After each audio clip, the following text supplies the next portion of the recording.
Dumalo sa karawan ni Pastor Apollo Kibuloy ng Kingdom of Jesus Christ ang ilang national candidates. Sabi ni Pastor Kibuloy, posibleng may ito niya sabihin kung sino ang sinusuporta ang kandidato. Nakatutok si Lia Manyala. Maagang dumating si dating Pangulong Joseph Estrada pero maaga ring umalis.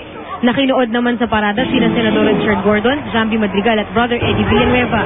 Lahat sila maliban kay Estrada ang nagsabing hindi sila nagpunta para hingin ang basbas ni Pastor Apollo Kibuloy. Bukas birthday ko, ngayon birthday niya. So, I come here with no expectations. I'm here as your friend, as somebody who supports your advocacy. Sabi ko gano'n, whatever happens, it's fine with me. Well, I come here just to greet my great friend. Lahat naman pupunta dito, pero ako came here para mag-greet lang sa kanya. Hindi na inabot ni Villar si Estrada. Siya namang alis ni Madrigal pagdating ni Villar. Halos kumpleto ang tiket ng Nationalista Party. Parehong kapakanan ng kabataan at pagsupil sa kahirapan ng adhikain ni Kibuloy at Villar.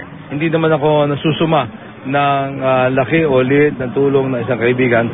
Sa akin, maliit, malaki, basta kaibigan na bibigay.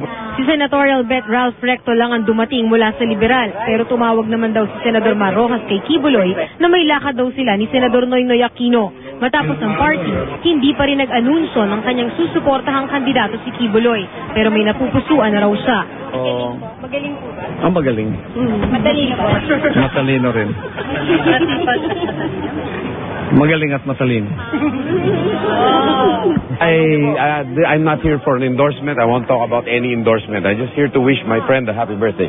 Humabol din sa selebrasyon si Nikki Perlas. Wala rito sa Davao City, Lia Manyalak, nakatutok, 24 oras.